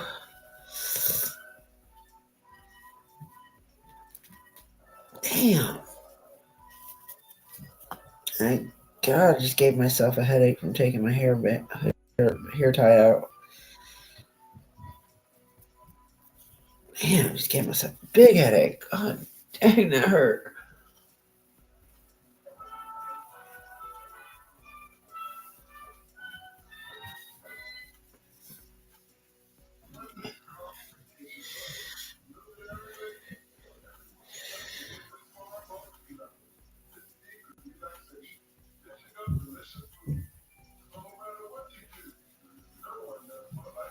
I'm gonna see how I can do. Oh shit! I need to put my laptop on charger. Shit, it's about to die. I need to see how to do. Like maybe Christmas Eve, play a movie. Like do White Christmas or something like that on Christmas Eve. I don't know, do some type of movie or something. Oh, I'm sorry, Cujo. Did I really disturb you, buddy? Did I disturb you, Cujo, huh? Did I disturb that little boy?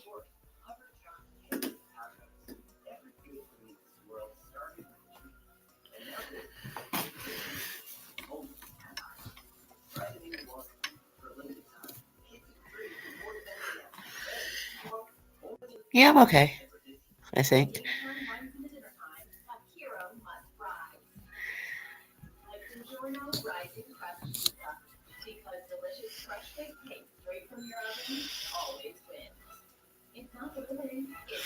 Yeah, and this dog is pretty good size. No, I don't know if I'm getting sick, but I'm not tired. I do know that much. Yeah, this dog does need like the space to run because these apartments are pretty small. They're big enough for like one person, but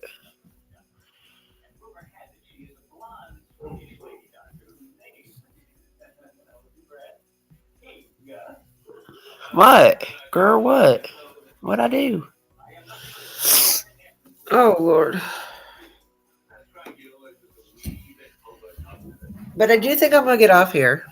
If anybody wants to talk, you guys got my messenger. You can message me. I'm not going to bed or not, and I just need to get off here so this will charge. No, I'm at Mom's house. I can't babysit while Mom's down and out like this. I can't get nobody to help me come stay at night with her.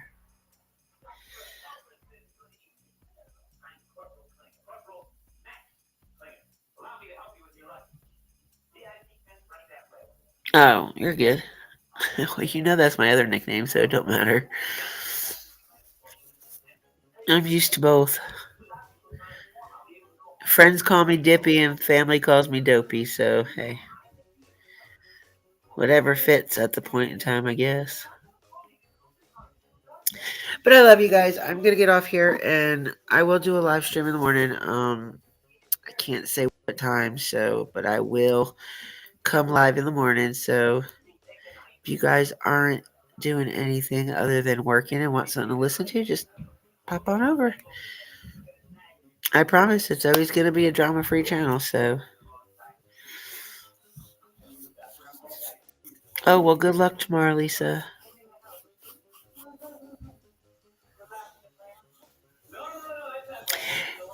Maisie, look out in the morning or give me a call tomorrow. Sometime, either call me or come in and chat tomorrow, okay?